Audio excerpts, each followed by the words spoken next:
Hello and welcome to today's webinar on Endpoint Security, Navigating a Future Beyond Trust.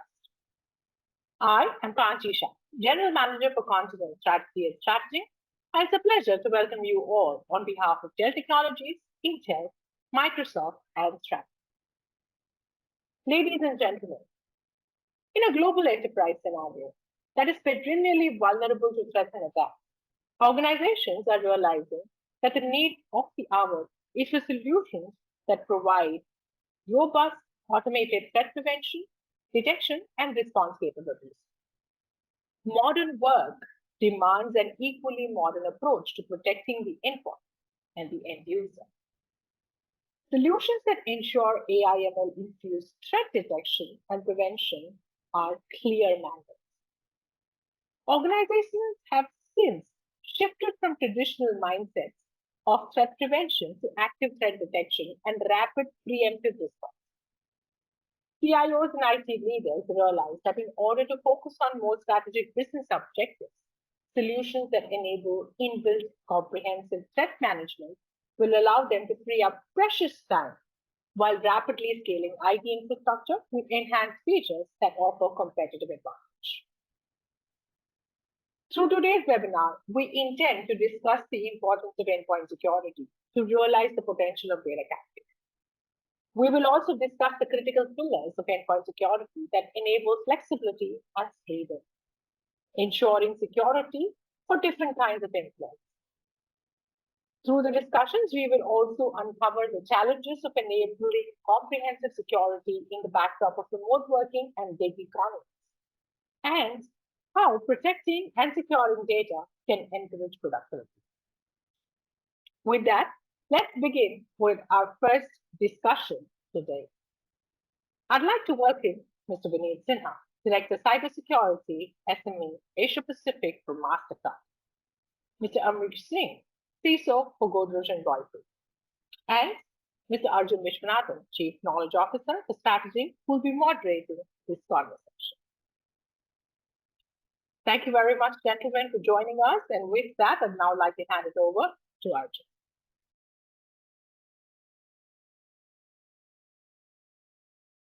Hello and welcome.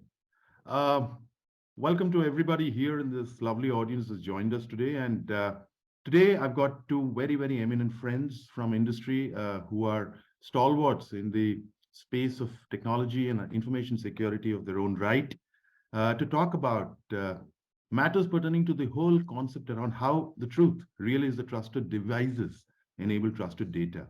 And increasingly in a global enterprise scenario that is perennially and potentially vulnerable to threats and attacks, organizations are realizing the need for robust and comprehensive solutions that will protect the humble sentinel called the endpoint.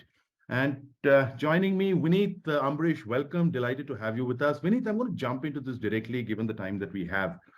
Is the whole concept of endpoint security. Do you feel increasingly that this is one particular aspect of information security and the overall architecture that perhaps requires a lot more thought, considering that the endpoint is perhaps in many ways the first point of defense? Oh, absolutely, Arjun. I think you have just started on a very, very important point. I think as an organization, we all have realized that post-pandemic, we have got into a world of hybrid, right? Right. And I think, and then over these 2 years, it's not just 2 years from a technology terms, it's a decade, right? It's a decade of evolution that has happened That's for right. most of us. And now, when we are talking about endpoints, certainly they are the ones through which any system, any network across the organization, or not only the organization, even our suppliers, Indeed. systems, yes, everything is getting connected today. And if in case there is one vulnerable point, just one vulnerable point in any of these, right? Across so many systems which are getting connected across your internet, across your network. You even at times organization still is struggling as to what all are those systems that are getting connected, right? And Indeed. it's the biggest challenge for most of the cybersecurity or the infosec professionals across the industry that how do we even discover as to what is getting connected in our system.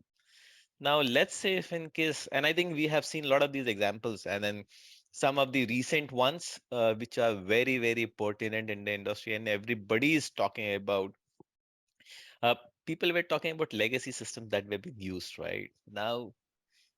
Just one system can cause an havoc I to know. compare to many of these systems which are already there connected to your infrastructure and are still outdated or are been still at a level which should have been like 10 years back. I think obviously you are giving all reasons for an attacker to really get inside your organization. Now, I think that's where the starting point is. Since we are getting connected to so many different technology and systems across the organization and to the suppliers and to all know what all that we can even talk about. But if in case we are even allowing that happen, right, is your entry point to the particular system or No, I infrastructure. couldn't agree more with you. Vinith, with your permission, I'm just going to take that to Ambrish. Ambrish, getting you in into this, what's clearly started off as a fascinating conversation. In increasingly the hybrid work kind of a scenario that exists today, and such as is expected to exist even in the many more years to come. As an IT information security professional, how much does the concept of an endpoint in a remote working, in a cafe, at my house, under the tree, wherever, how much does that bother you and worry you? Yeah, so I totally agree what Vinith said, right? Indeed. Uh, uh, See, we have been struggling to maintain the uh, uh, standards, maintain the standards of the endpoint, what we were controlling. Okay. The in hybrid setup where we are opening up, right? We saw during pandemic, people are allowed to work from their own assets, bring your own device concept due to the open culture, right? So many partners are accessing your applications in network from their own devices. True. You open the whole Pandora boxes of VPN to the multiple partners and you don't have any control over their devices, right? So Absolutely. look at the pre-pandemic, we had our own problems where we had Vinith was talking about legacy application operating system because there are certain applications that not work on certain operating system, right? And you're struggling to manage the vulnerability, existing vulnerability. However, you are struggling here, and thereafter the pandemic came, you open the entire whole new ecosystem, right? Where you don't have any control. So one is the control versus uncontrollable. How to manage and strike a balance. It has become another very, very challenging task for the infosec professionals. And the third party security is another gray area. We have been struggling and now it has gone up multifold. Okay. I Yeah. absolutely agree. Vinith, which is why I need to therefore come and bring this back to you, which is that as you, well, as you observe and as you confront a very evolving, sophisticated threat landscape that's only expanding every minute, perhaps, if not every second, how do technology professionals such as yourselves and for an emerging generation of information security and IT professionals, how do they turn this challenge on its head to be able to truly protect the organization and its strategic assets, which is data, which is IP, which is existential in nature? So I think Arjun, you have a very, very valid point. I think given the kind of infrastructure that we have created, Yeah. so at the time of pandemic, it was more of an evolution journey, right? But that has led to a creation of a havoc now, right? We use the word havoc today. So there are so many different set of endpoints which are there sitting in the organization. There are so many different types of mobility connectivity that you are establishing, the mobile devices that are you are allowing to connect to the system infrastructure. Now, it's very important as an organization that you should be understanding what is the asset that you are getting connected to as an Absolutely. organization. And I think that's the key to success.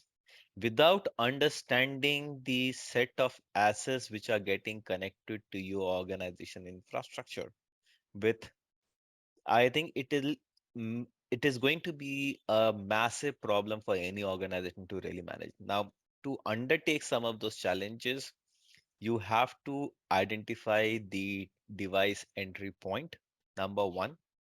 Number two, you have to identify the set of inventories across your organization.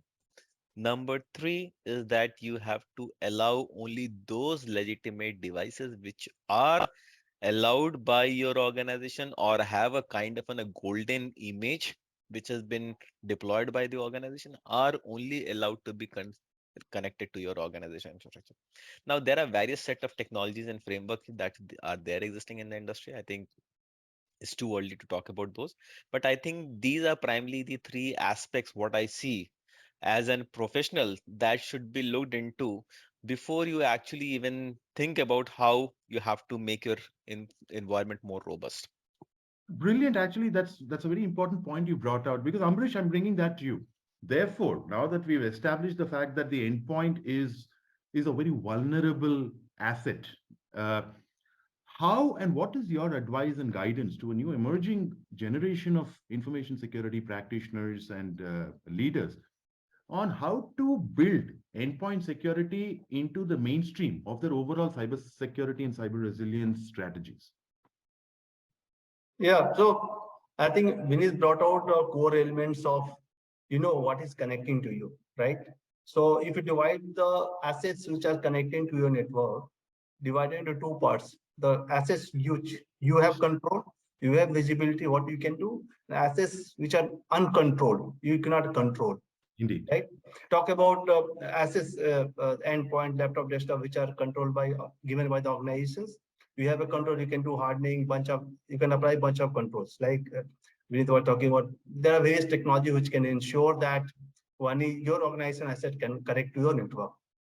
First thing. Second thing, whatever the asset is connected to your network, if you are working on a philosophy of zero trust, Hmm, right? hmm. You know that what you are going to protect.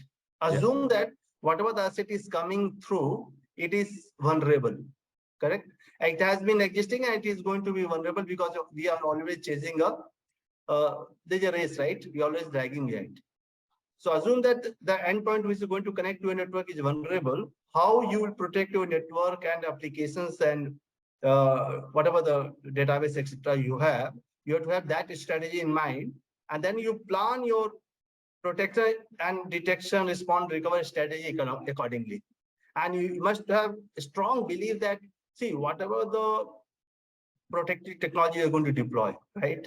Things may go wrong. But if you deployed the technology across if we talk about 5 pillars of NIST cybersecurity framework, even if things go wrong, you will be able to come back to normalcy as quickly as possible, and you are able to respond and recover to the incident very quickly.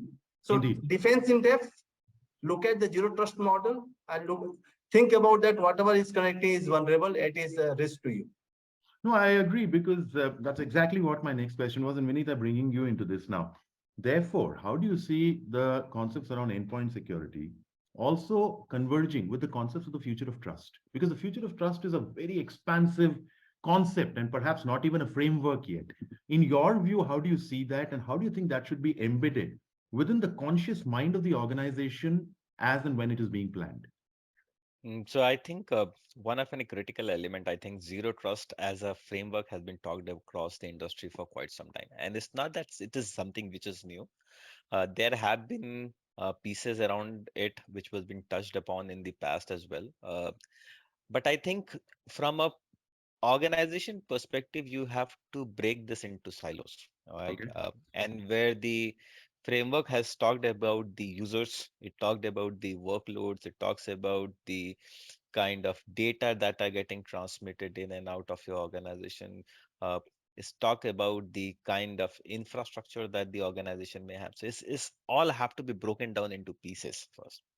Now, once you have broken down into pieces, you have to have a governance or a policy or a framework in place, right?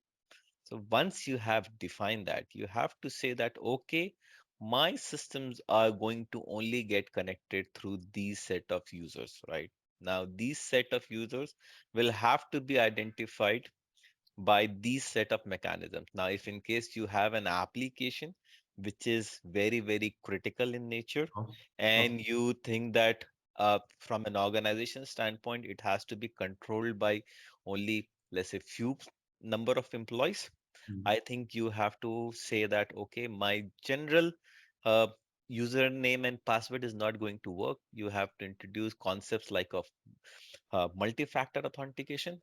And not only that, you may also have to include concepts of VPN, which are only been allowed to be connected to that particular machines and nothing else across the organization.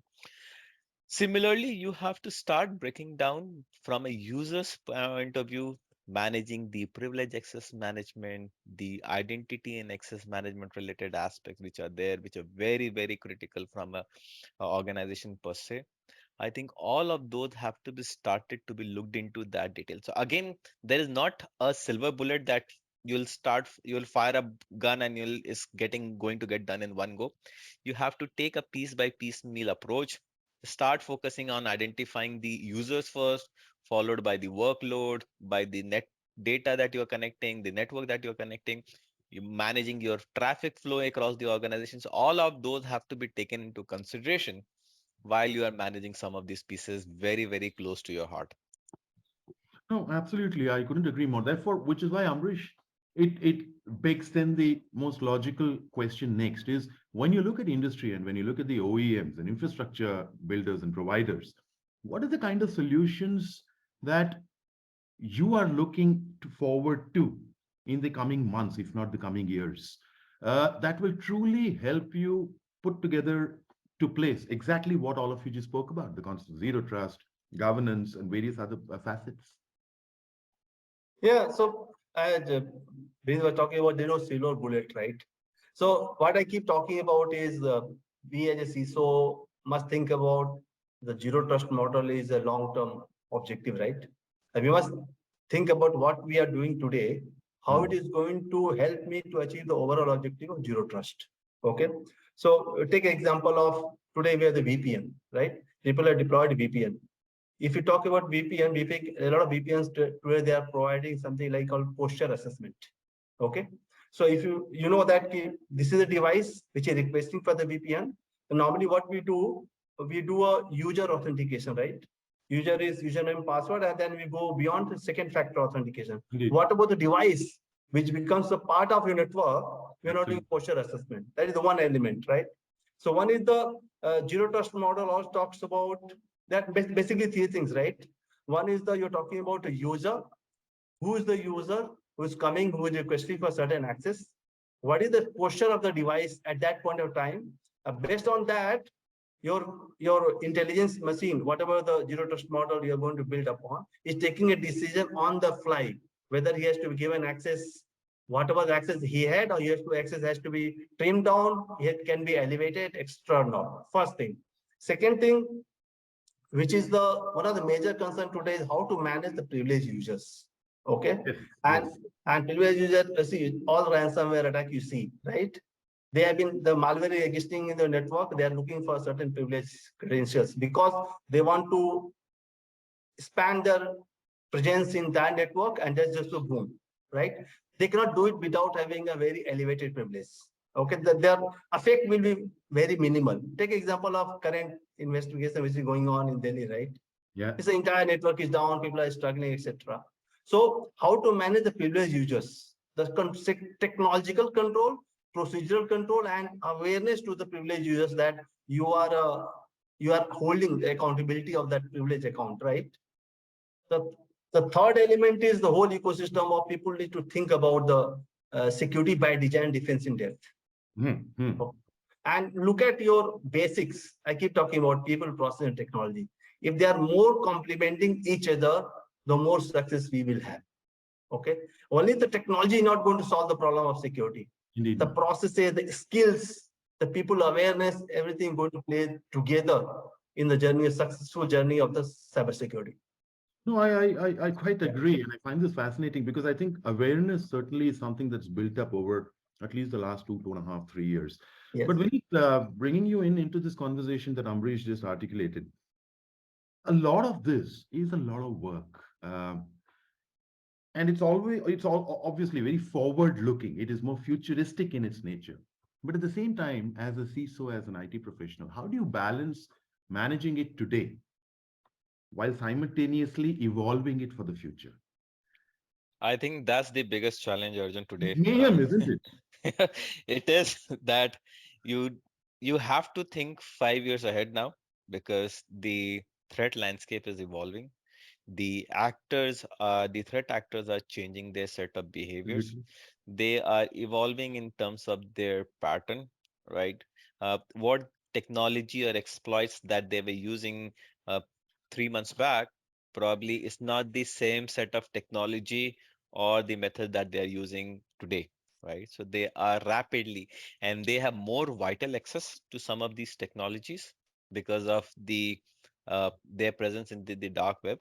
And you have to actually be at a pace. So I think I was having this conversation lately with some of my peers in the industry, and that is where some of them actually came back that the way some of these pieces are evolving, you don't have to focus on the set of IOCs that are coming from the land threat landscape, but primarily focus more on the strategic landscape as to how things are evolving and how it is going to impact you as an organization in the next 3 4 months. And you cannot today think about a year in advance, right? Mhm. You have to take baby steps to think about how you will protect your infrastructure over the next 3 to 4 months. And once you have been able to secure and achieve that goal, then you should think about how you will evolve for next 3 4 months. I think that's the kind of journey today. You cannot, and I have been talking to some of these CISOs in the industry. They say, "Oh, we have a roadmap which is we are going to put into place 3 to 5 years, and that is how." Gone are those days. Gone are those days. You have to now be future looking from a 3 4 months perspective. Manage what is there in your hand today with this set of resources and how you are going to overcome some of those challenge for next 3 to 4 months. Then plan okay how you are going to structure some of those pieces. Obviously, I think some of the recent incidents obviously set the example itself that if in case you don't have the basic set of hygiene control in your organization, obviously you are not uh, presenting yourself, but you are actually inviting yourself to some Yeah, of these yes, threats. Now, even after hearing and learning about these set of incidents that are happening across the industry, and every organization across different environments are getting impacted, you could be a target any day. So you have to start building your defense control. Uh, First, obviously, as rightly pointed out by Amrish, that people, process, and technology all plays a vital role. If your people are good enough, if your created a set of awareness program for your people across your organization, at least you yourself is giving a 30% defense from your yes. organization, right? Because if they are not clicking on any of the links, okay, if they are not falling prey to some of these phishing attempts that have been sent, obviously. uh, I'll tell you a very practical example, and I keep laughing about it in my organization, that we have a kind of a rolling cycle where we really generally send out these phishing awareness emails to people, okay? And if in case you have got three phishing email, that if you failed, you'll get a kind of a warning.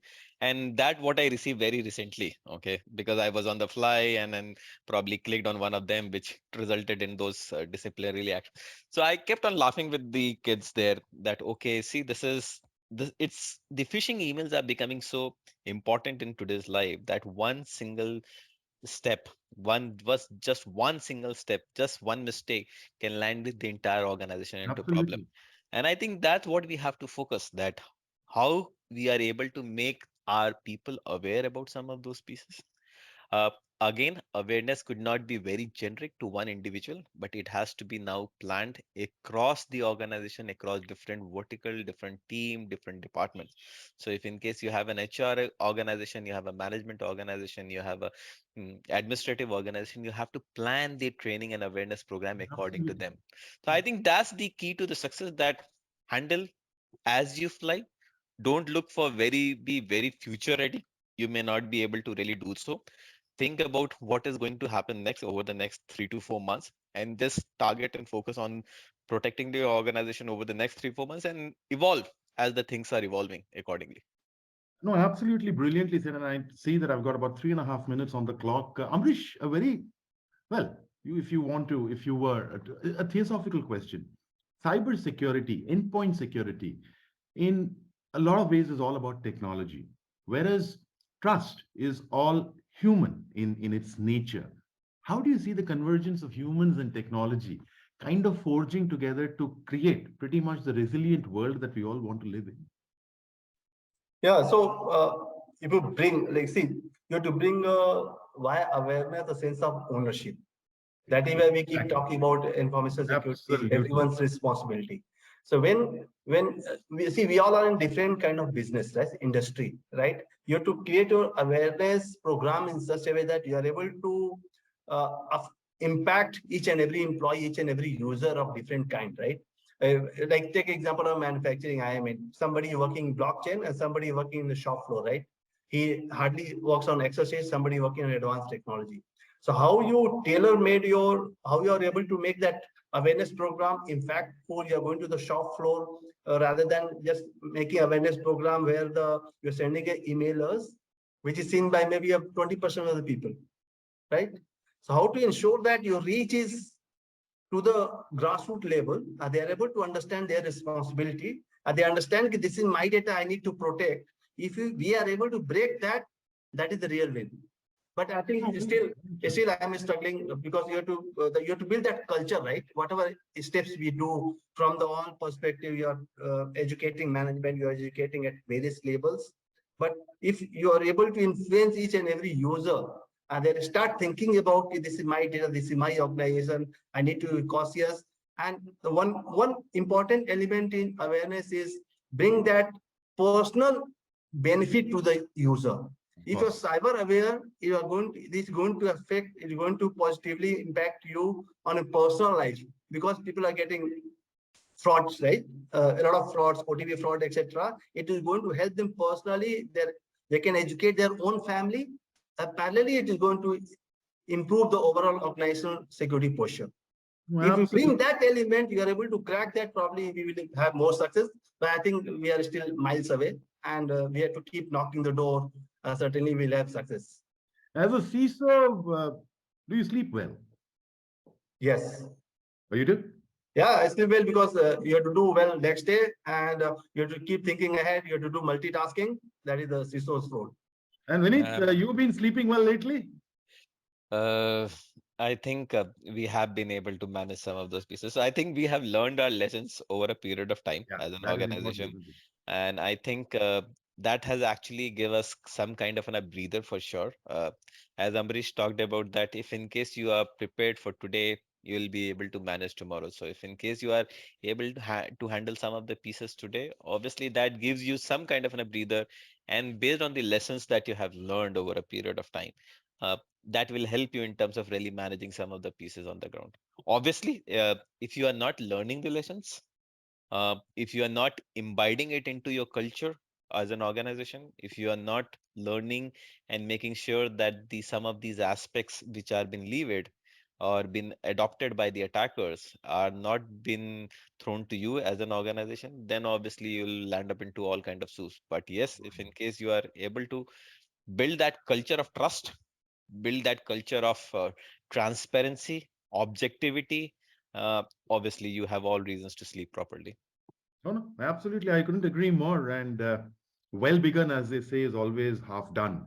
So, on that particular note, gentlemen, that's all we have time for in this particular segment. Ambarish, Vineet, as always, brilliantly delightful speaking to both of you.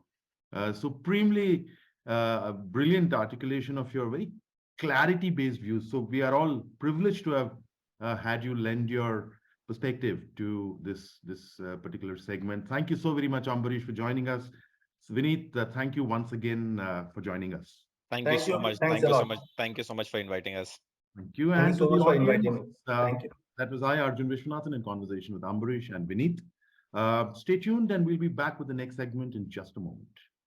Thank you very much, Vineet. Thank you, Ambrish and Arjun, for that enriching and engaging discussion. With that, ladies and gentlemen, it's now time for a fireside chat. And for this, I'd like to welcome Mr. Srihari Chagare, Systems Engineer for Dell Technologies, who's in a conversation with Mr. Arjun Vishwanathan, Chief Knowledge Officer, Strategy. Over to the both of you.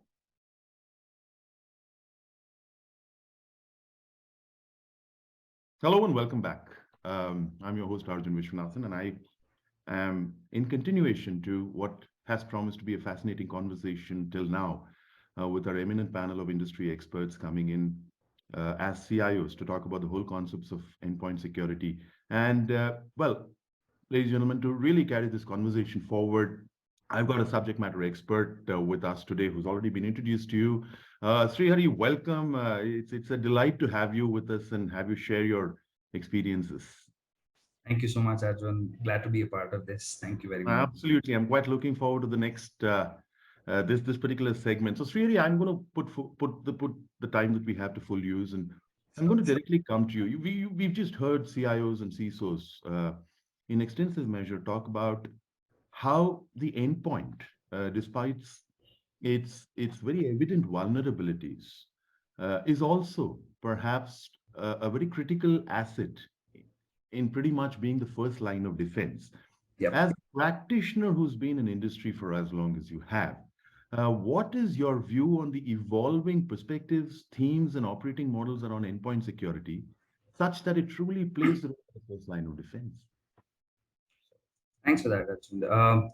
See, security, endpoint security, it needs a new approach because of the recent pandemic and so on. Something that is very resilient, intelligent, and it has to be automated with security that is built in, right? So, this new approach to security, what it has done is it's made it very intrinsic and invisible and persuasive as well. So it's in the platforms that you already have that are very critical to foundation, and that makes it a very secure and a modern environment.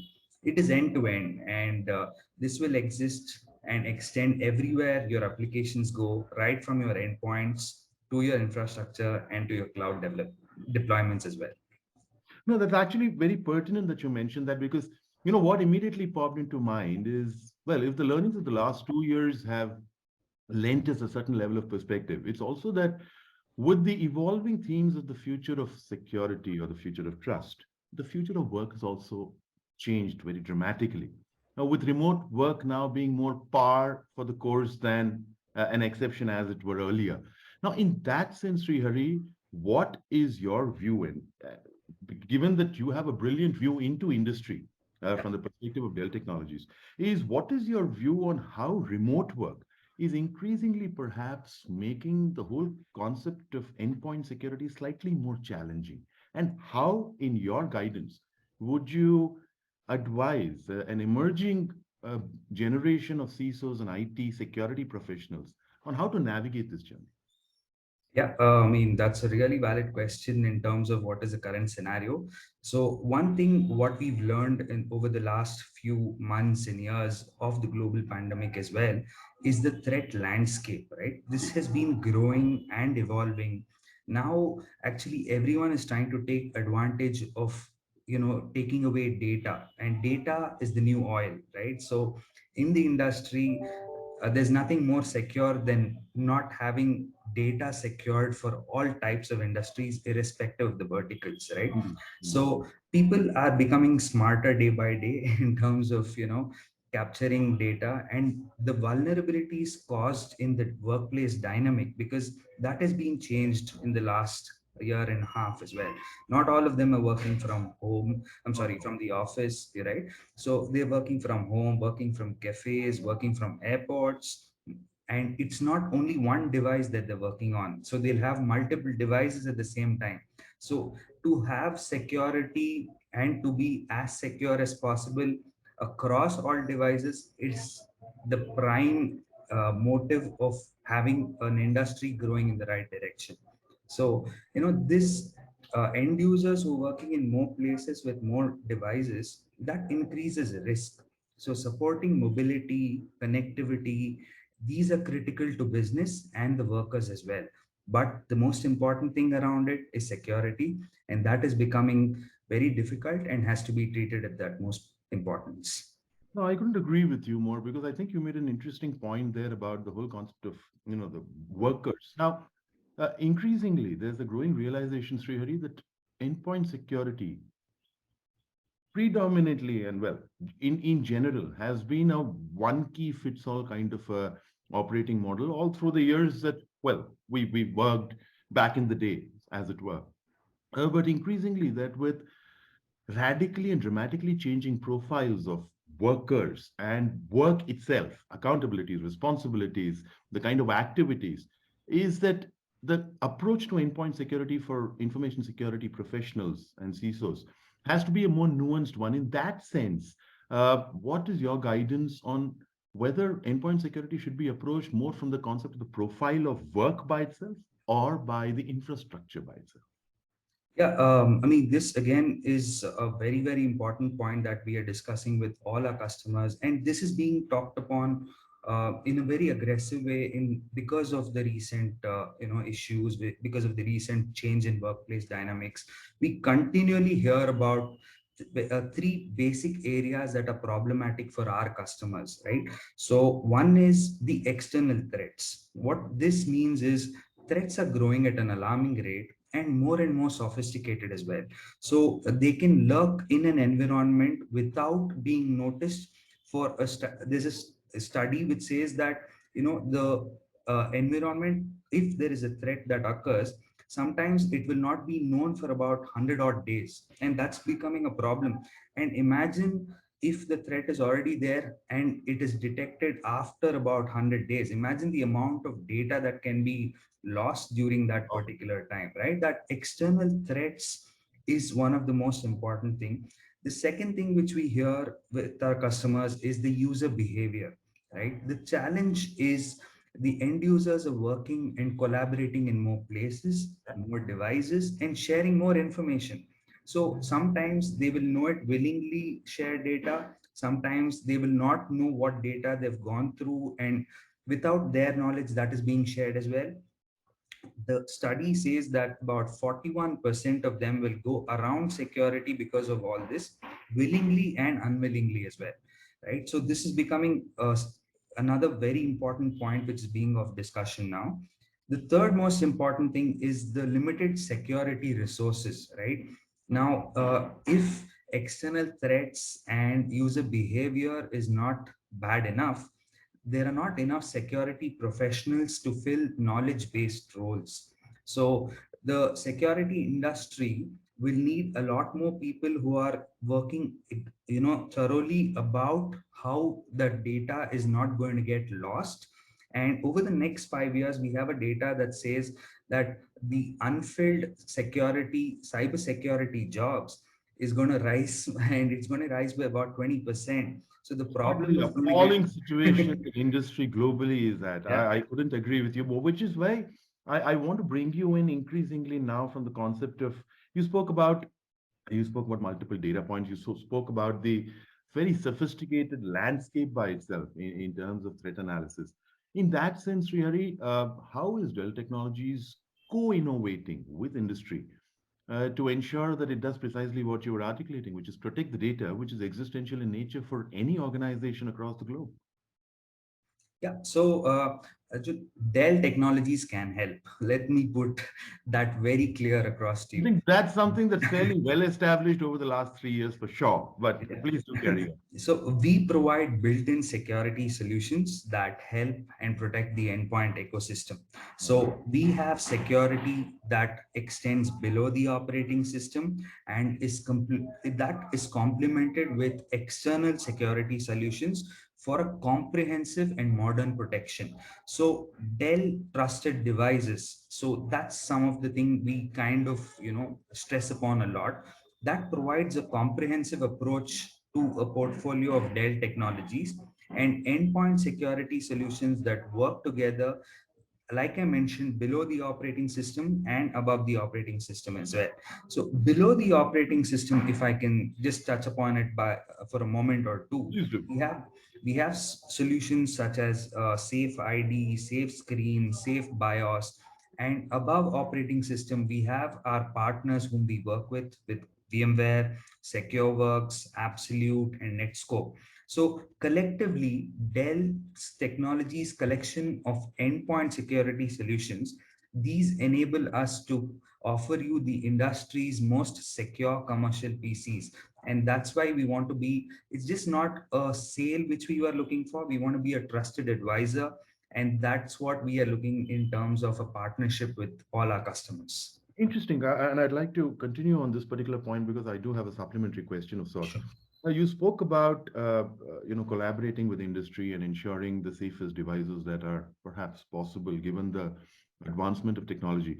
But isn't or is it not also equally true, Srihari, that different industries, different organizations uh, operate in different sets of realities, and therefore their particular, specific, unique, very nuanced needs, challenges, and opportunities are very, very different from the same one key fits all kind of a model. In that sense, what is the consultative approach that you take with industry to identify, understand, acknowledge, and therefore provide solutions for each problem, as it were?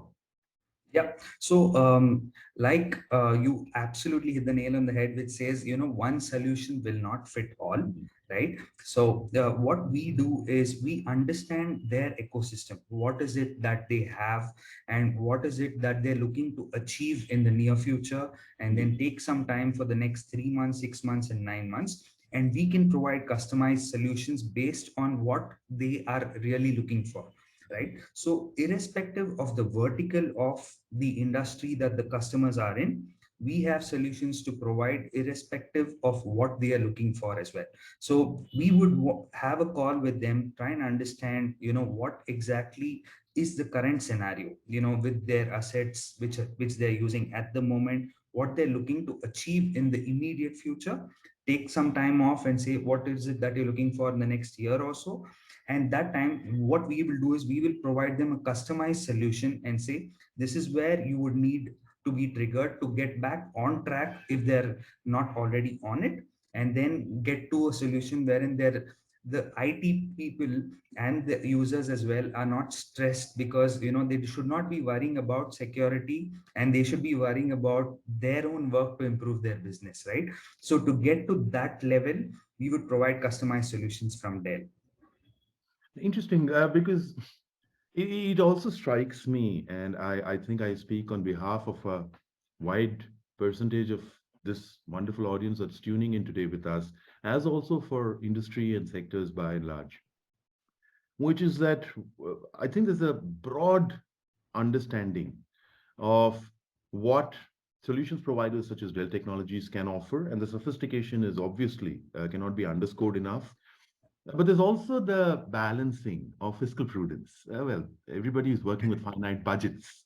How at Dell Technologies do you help organizations, information security officers, navigate the arithmetic of making it fiscally prudent yet as comprehensive and robust as it should be? What we do, Arjun, is that we kind of highlight what is important immediately for the users, right? So, like for example, let me just give you a small example. Now, when an attacker gains user credentials from an industry, they have broad access to the network through land and expand tactics. So, these traditional credential storage relies on the OS, and this what it does is this is an opportunity for us to side channel other theft tactics, right? So hardware based storage and processing offer better user credentials. What Dell does is we will give you a solution which says that, okay, we have an isolated chip for better protection of end user credentials. This is just one of the very, very small examples, and one of the most important things which are going wrong in the current scenario as well.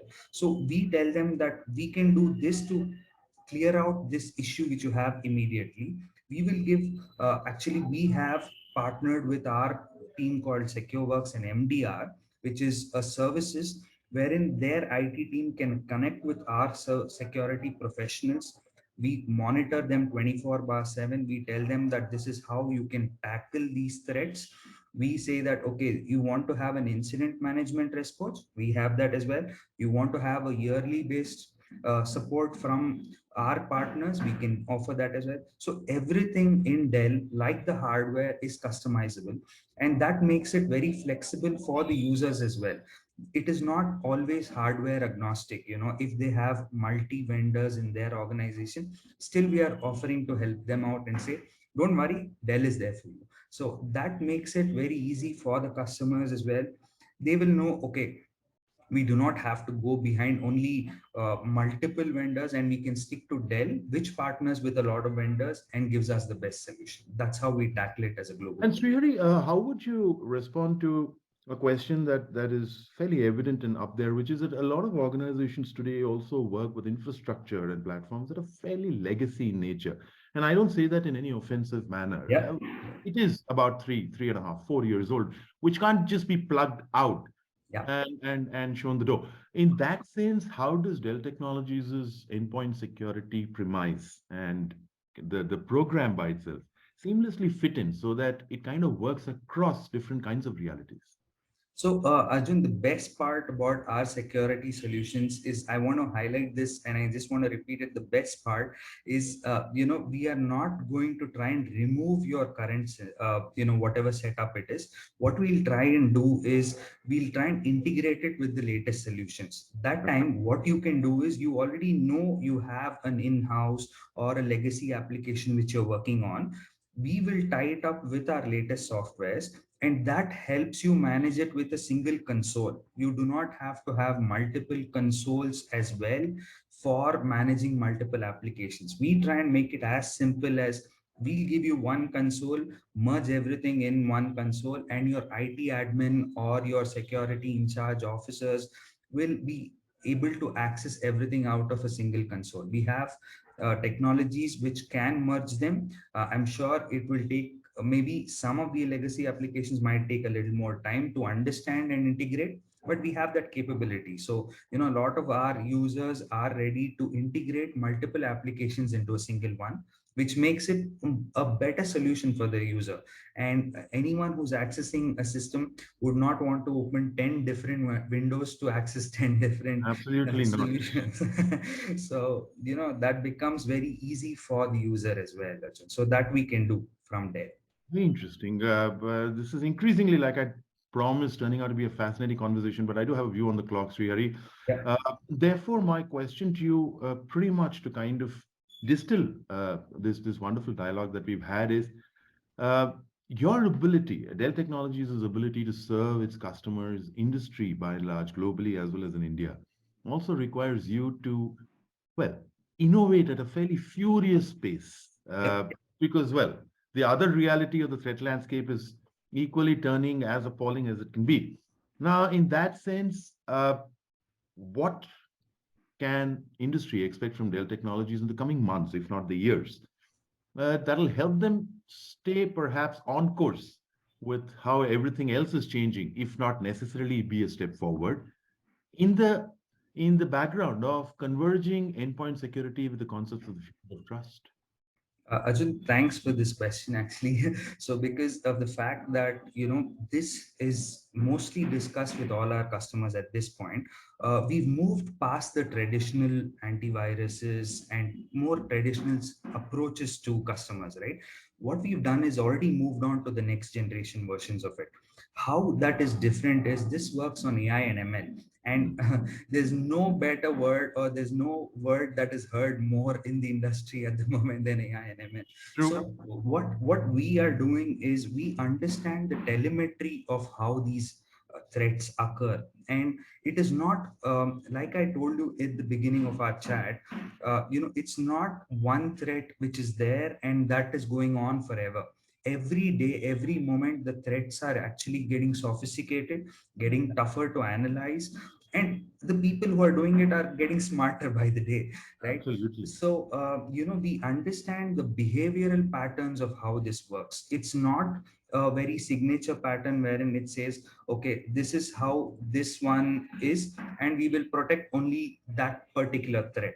So the moment the behavior is detected and analyzed, there's a database which has a telemetry, and it is done on a daily basis or every hourly basis. It keeps gathering a lot of information, and it keeps evolving in terms of protecting that as well.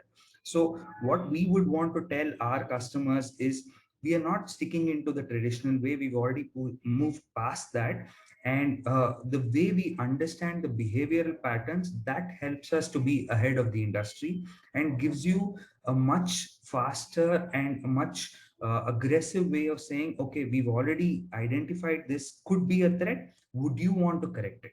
So we leave it to them, right? So that helps the IT people to understand, oh, there could be a threat.